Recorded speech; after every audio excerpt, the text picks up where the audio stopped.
If you've been listening to the podcast for a while and thought, man, I would love to grab a drink and pick the brain of some of these guests I've been listening to, or maybe me as well, here's your shot. I'm putting on an event this April called Elevate. This is the third year doing this, and we're going to be in Phoenix, Arizona, where we're going to have the top agency owners really come together, share what's working, get real on what's not, and really help each other scale faster. So if you're ready to finally get out of the weeds and grow your agency the right way, I want you to join me and 50 other amazing 7 and 8 figure agencies at Elevate. You'll connect with people who've been there, leave with a real growth plan, and actually enjoy the process. Now, we only have a few tickets left, so make sure you go over to elevatemyagency.com to lock in your spot now. Go to elevatemyagency.com now. You're listening to the Smart Agency Masterclass with me, Jason Swank, and we're bringing you this episode courtesy of our friends at Wix Studio. Let's go ahead and get into the show. Hey, Austin, welcome to the show. Jason, thanks so much for having me, brother. I appreciate you. Yeah, excited to have you on the show. Tell us who you are, what you do. My name is Austin Armstrong. I have been in the social media marketing space for 21 years, former agency owner in recovery, now in the AI SaaS world because I totally got burned out in that space. But I've been in AI for about 3.5, 4 years now. Own a software tool called Syllabi, just wrote a book, and I'm living my best life, brother. Very cool. Awesome. Well, what happened with the agency? How did you get burned out?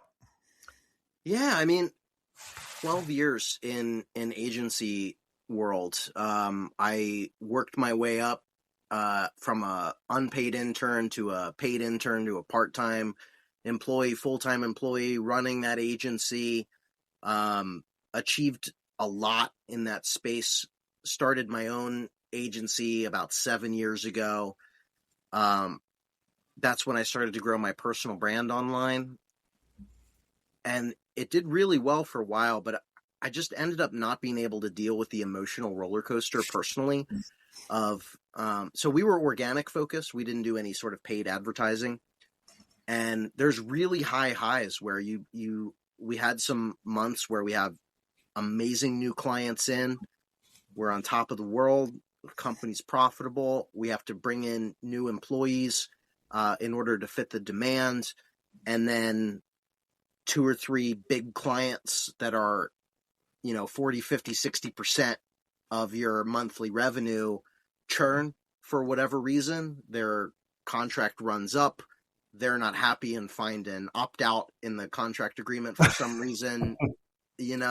I'm not one to take someone to small claims court. So I'm like, all right, just, whatever. Yeah. And then next month from a really high, you're like, oh crap, am I able to make payroll this month? And I built it too much around my personal brand. I didn't have the systems in place to scale it outside of my involvement, which is a lesson learned as a first-time entrepreneur that I did not apply to the second time. So I learned that valuable lesson. But it just got to the point where I was having nightmares of, being so dialed in. This sounds strange, but like being so dialed in that I would have nightmares about a client firing us or just having a terrible complaint the next day. And it happened twice. And so just like so dialed in with like the pulse of the individual client. And I just take so much pride in the work that I do. And it got to a point where I just like, I had to do something else. And I started growing this other company, Syllabi, about 3.5 years ago, and tried to step away from the agency and tried to bring in operators and multiple salespeople and sales operations to just scale it and operate it without my involvement. And it didn't really work. I ran it into the ground, to be honest. But that's a long-winded answer. I just got to. Well, no, thanks for being very honest with us, right? There's so many people out there that, only tell you the good and the great. And I've failed more companies than I've created. And what I've found and what I started putting together was this founder evolution framework, right? And so think about when you're a founder, right? At the very beginning, you're an operator. You're doing everything. Delivery depends on you. Sales depends on you, right? Everyone comes to you for decisions. So then when you focus on delivery, sales takes a hit. When you focus on sales, delivery takes a hit. It's a constant roller coaster. And what I realized is in order to scale an agency or scale a business in general, right? This applies to any business. You have to evolve as an agency or as a founder, right? And so I kind of look at the first layer as an operator, if you think about it, right? And you're doing everything. You're not a founder anymore. You're not an owner. A lot of times I always go, "Oh, you own an agency?" No, that agency owns you, right? Fair. If you think about it, right? And then you How think it felt. about that next level is the manager level, right? This is where pricing still goes through you. Like the client escalation, when shit hits the fan, right? It always goes to you. Mm-hmm. And sales weakens without you. But then I also look at the most people play in that, but then there's a few that play in the architect place, right? Where, there's no founder to rescue, right? The decision ownership is defined for your leadership team. And there's also starting to be a leadership layer created. Then you got the CEO and then you got the owner above, right? Where owner, you can walk away, but everyone gets confused. Like they think owner is that operator. I'm like, no, man. Owner is at the very top. Like this is where you just cash in checks. Yeah. And I didn't even get there in my first agency that I created. Right. I got up to the CEO level. I was like, let me sell this fucking thing. I can't do anymore. At least you were able to exit. I ran it into the ground. I mean, that's like this is the amateur lessons that we learn along this journey of entrepreneurship, of improvement and systems in place and delegation and org charts and all of these things that I was just so ignorant to the first time around. And who knows, I might be I might start an agency again in some capacity in the future. I'm not opposed to it, but I think that's a beautiful breakdown of the different levels of evolving. Yeah. Well, and you just got to think about, you're not just growing, especially now with AI, like everyone's, freaking out going, it's going to take my job. Well, AI is showing weaknesses to the weak, if you think about it, right? And we've never had some amazing technology like we have now in order to leverage, to make our team better, to make us better. I mean, I'd love to know how do you use AI in your business now in order to grow it?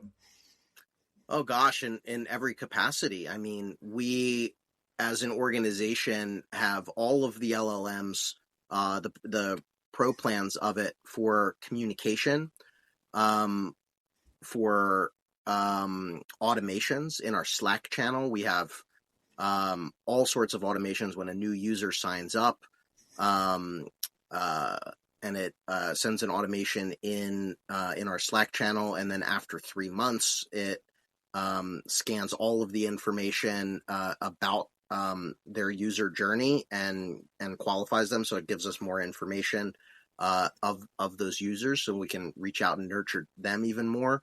I use it as a first round legal guardian. So when a new contract comes in, or we're about to sign an agreement with an external software partner or something like that, or if I'm doing a brand deal, or if I'm doing public speaking or anything, I will put all of those contracts through typically Claude at this point.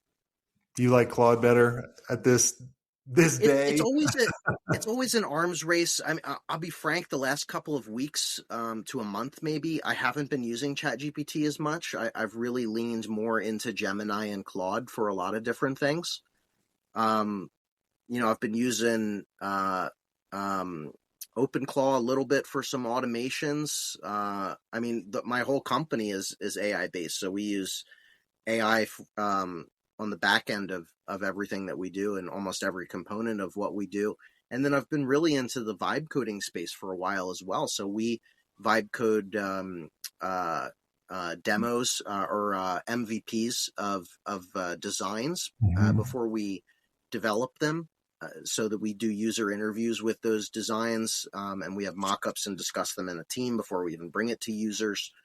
There's so many different ways that it's so integrated. It's almost like second nature at this point. It's funny to even think about what do I use AI, because it's almost everything, to be honest, at some Well, capacity. is there, I know there's a way that I started experimenting with a couple weeks ago that really kind of enhanced all, and it doesn't matter if you use ChatGPT or Gemini or Claude or Manus or whatever it is, because I always want to be agnostic because I wanted to be able to switch very fast.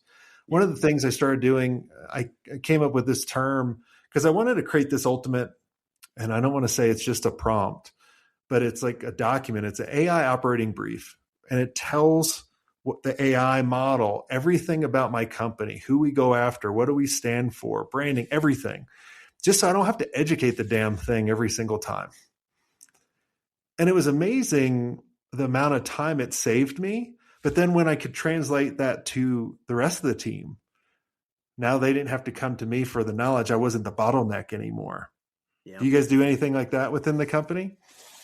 Yeah, I mean, so I have like a Austin Codex, basically. That's my brain. So I have that in a Claude Yeah. project as well as a custom GPT as well as a Gemini Gem. So I bounce around, but that's all of our documentation from a company level. It's also um, my entire book that's in there. It's transcripts of every YouTube video I've ever done, years of podcast downloads, public speaking engagements that I've done. So it just does everything that I've publicly said Yeah. online in these documents, and we cross reference a lot with that. I use that, because we all have days when we are not feeling as up to it as possible. Brain Yep. fog. We're sick. We're whatever.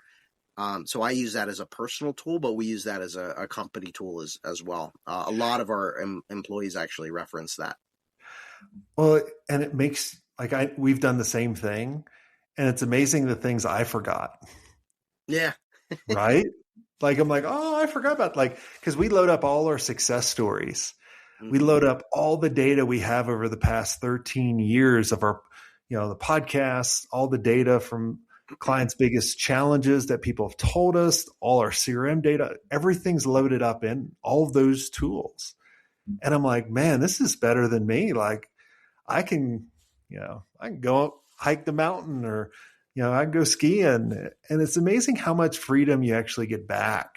So you don't Yeah. have to be that bottleneck. Like but did you go through a sense? I remember when I was running my agency, we didn't obviously have this amazing technology. We did, but I had to create a lot of layers, and we had like over 100 people in this agency. But once I created a lot of these systems, I didn't have to make the decision. I had a leadership level, like I got to the CO level, Mm-hmm. and I was depressed because I would go into meetings and they'd be like, "No, I'm good, Jason. We don't need you." Have you gone through that? um, a little bit at syllabi, yes. I always felt needed at my agency. Um, Maybe that was a little bit of mishiring. Maybe it Mm-hmm. was not strong enough SOPs. Maybe it was not strong enough training the team as well. And maybe it was a little bit of me not being willing to let go of certain tasks as well. It's Yeah, a a lot of combination. times it's ego, man, right? Like Yeah. my name's A on the lot of damn times it's door. yeah. There's nuance there, because without getting too deep in it, a lot of the clients that we had at the agency, were there because they wanted to work with me. And then even giving an SOP to an operator to execute, there are little, it's like, it's not just the recipe, it's who stirs the pot. If you've heard Yes. that, Yep. analogy. So just little things, Wrong people in like the wrong that. seat.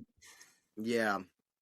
Well, I would tell But you, now, I mean, I haven't been home in 3 weeks. Now I'm home for the first time in 3 weeks. I did 2 back-to-back speaking engagements, and then I was out skiing with my family for a week.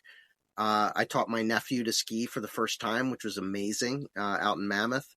And I'm able to do that. I wasn't able to do that before, but now we have these systems in place and a great organization, and I have fantastic business partners that I can do that. I can, just come in and they need an executive decision real quick. I can just open Slack on my phone, give them the okay.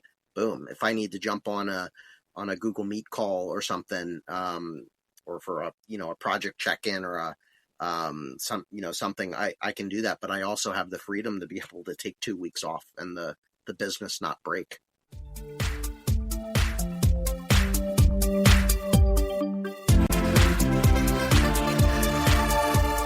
Look, your agency adapts for every client, right? Your builder should do the same. That's why Wix Studio is built for the way you actually create. AI-powered site mapping lets you get straight down to the design. Whether you shape things in Figma or start in Studio, your vision's coming to life quicker with no-code animations and built-in responsiveness. And for client growth that actually scale, you've got extendable business solutions and a dynamic CMS. Scale your agency at wixstudio.com.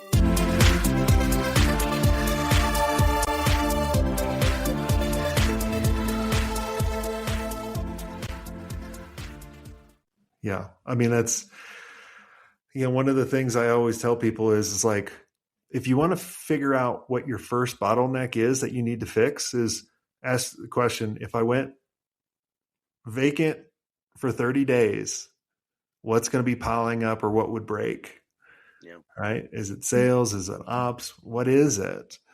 And that's kind of where the first thing you need to kind of start. Because I look at it as the founder, what can I replace myself first? So I can kind of live in my zone of genius that no one else can do, versus doing, like what Todd Herman says, like doing the $10 tasks, right? Like, why am I doing these Canva thumbnails? Why am I doing this? Like, that didn't make any sense. Yeah. Well, a great practical thing for that. Have you ever done like a time audit, time inventory?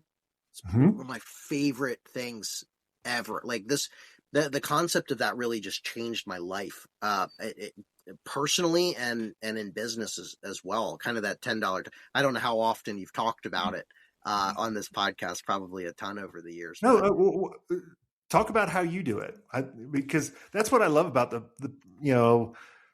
over 900 shows. There's different points of view for everything. Yeah. So how do you do it? Yeah. So take a week or 2 weeks or whatever time period that you want. Do this quarterly to twice a year. And from the moment that you wake up until the moment that you go to sleep, write down every task, the start time, the end time, if it's mandatory or optional. Like there's certain things that are, mandatory and optional. Your level of enjoyment on that task. Do you like it? Do you not like it? Medium, whatever. Mm-hmm. And then associate a dollar value with that task as well, based on how much you value your time at. So everybody should have a value of their time. How much is your time worth to you?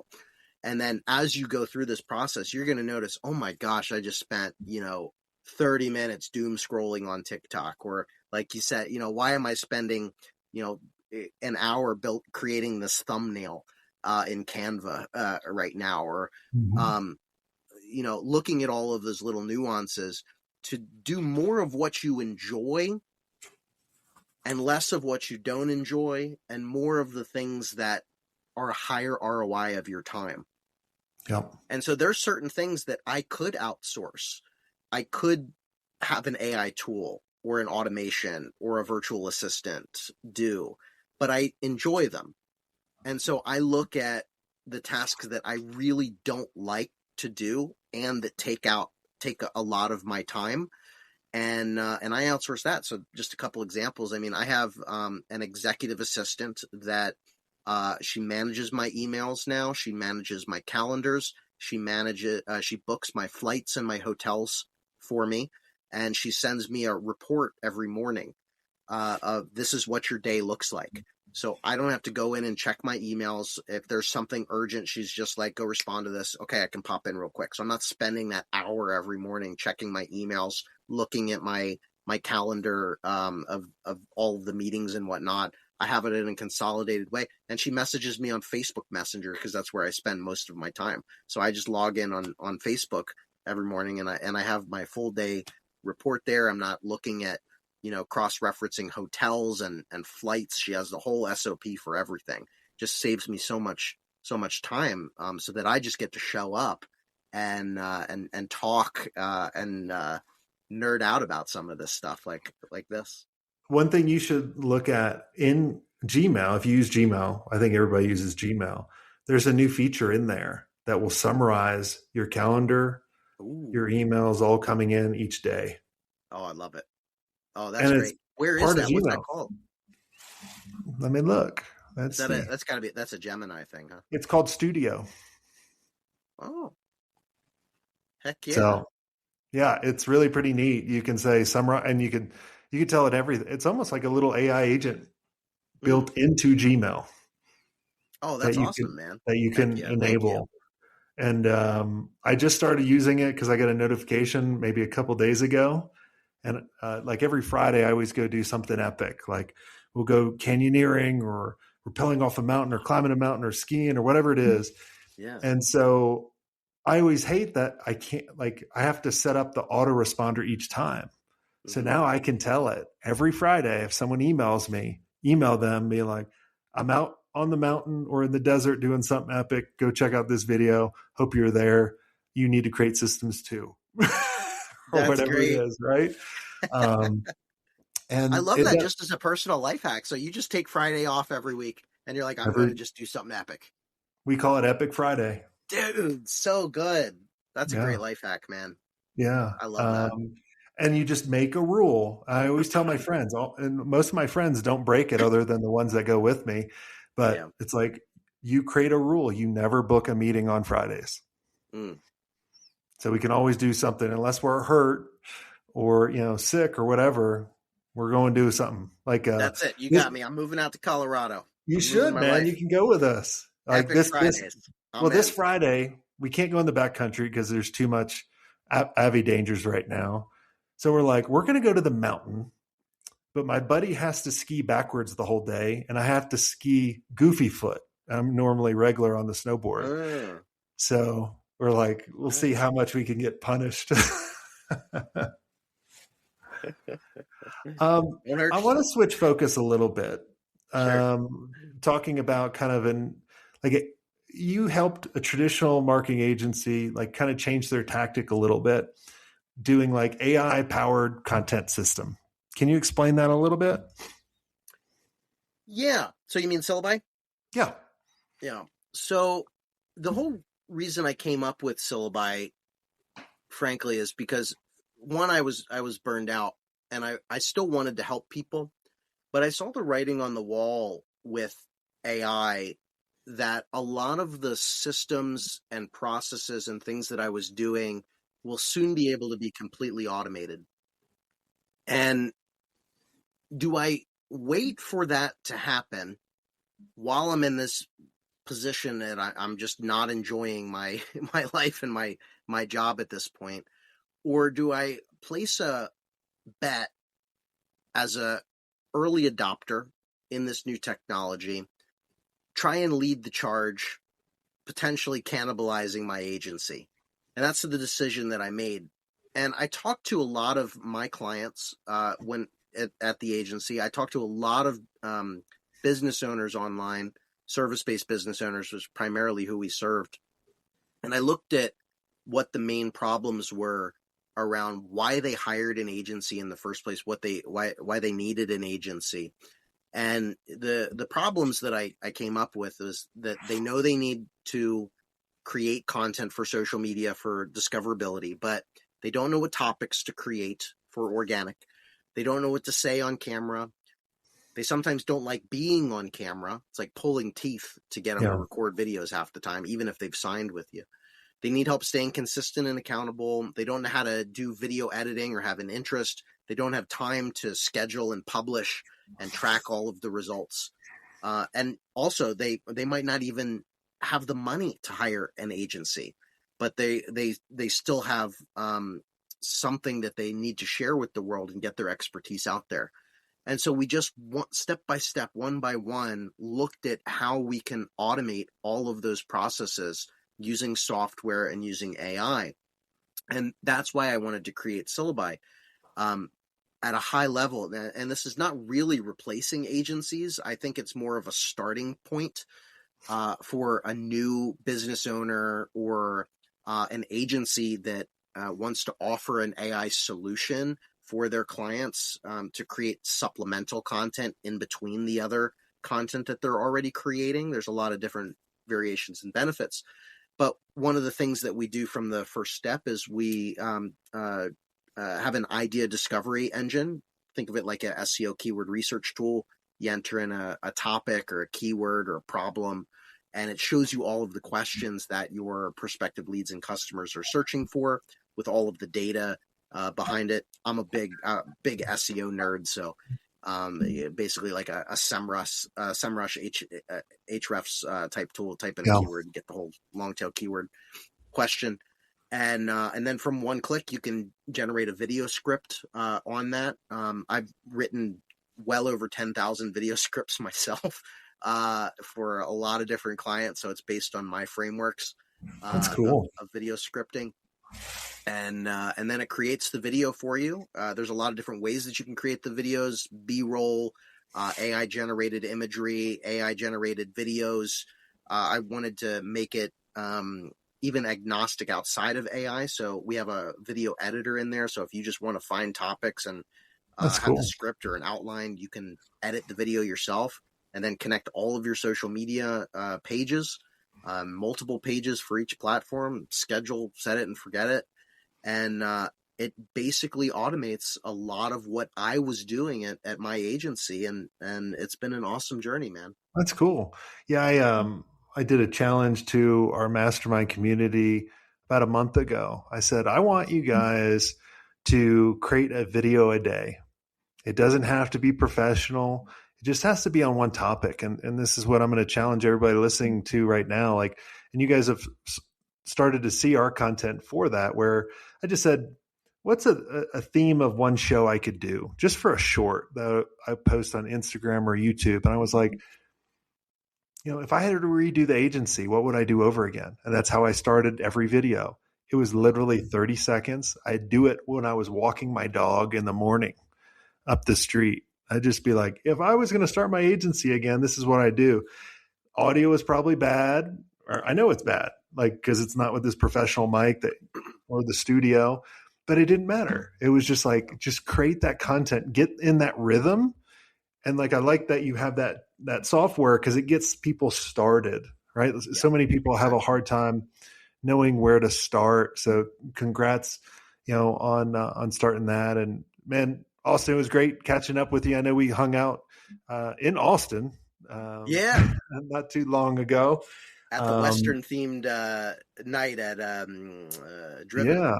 Yeah, I was hobbling around with the ganked up foot. Finally, I'm better now. That's right. Yep.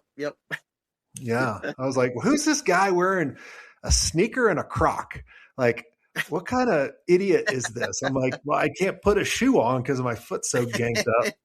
So I remember everyone was like, what's wrong with you? And then like the next day I was on a knee scooter because like that was the first day of actually walking around in months. But like I fucked up my foot again. I was like, it's like, I need to get out of here. So, well, awesome, man. Well, thanks so much for coming on the show. Everyone listening, make sure you go check it out. Also, he has event or a conference coming up. What's the name of it?